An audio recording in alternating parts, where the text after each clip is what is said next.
ഞങ്ങളുടെ ബ്രാഞ്ചുകൾ Thrissur, Vadakkencherry, Alathur, Athippatta, Ottapalam, Pattambi. New branch opening shortly in Palakkad. കനത്ത മഴയിൽ ലക്കിടിയിൽ വീട് തകർന്നു. സ്കൂൾ പറമ്പ് നഗറിൽ വിലാസിനിയുടെ വീടിന്റെ ഒരു ഭാഗമാണ് തകർന്നത്. വീടിന്റെ അടുക്കള ഭാഗത്തെ ചുമർ പൂർണ്ണമായും നിലംപൊത്തിയ നിലയിലാണ്. 3.5 വർഷം മുൻപ് ഒരു വശം തളർന്ന ഇപ്പോഴും ചികിത്സയിൽ കഴിയുന്ന ഇവർ ഒറ്റയ്ക്കാണ് താമസിച്ചിരുന്നത്. വീടിന്റെ ചുമരിന്റെ മറ്റു പല ഭാഗങ്ങളിലും വിള്ളലുണ്ട്. Lakkidi Peroor second village officer P Satheesh, ഗ്രാമപഞ്ചായത്ത് പ്രസിഡന്റ് കെ സുരേഷ്, മുൻ പഞ്ചായത്ത് അംഗം സുശീല, ബാബു എം, രാജേഷ് തുടങ്ങിയവർ സ്ഥലത്തെത്തി തുടർ നടപടികൾ സ്വീകരിച്ചു. അതുവരെ ഞാൻ അടുക്കളയിലുണ്ടായിരുന്നു.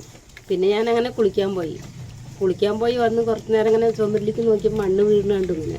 അപ്പം എന്നെ തലയിരുന്നിട്ട് വയ്യാണ്ട് അങ്ങനെ കുറച്ച് നേരം കടന്നു കഴിഞ്ഞപ്പോൾ ചുമരുന്ന് ഇങ്ങനെ മണ്ണിങ്ങനെ വീണുകൊണ്ടിരിക്കുകയാണ്. അപ്പോൾ വീണുകൊണ്ടിരിക്കുമ്പോൾ അങ്ങനെ വന്നിങ്ങനെ നോക്കിയപ്പോൾ ചുമരിങ്ങനെ വിണ്ട് നിൽക്കുന്നു. അപ്പോൾ ഞാൻ വേഗം പുറത്തേക്ക് ഇറങ്ങി കുറച്ച് കഴിയുമ്പോഴേക്കും അങ്ങനെ വീണു.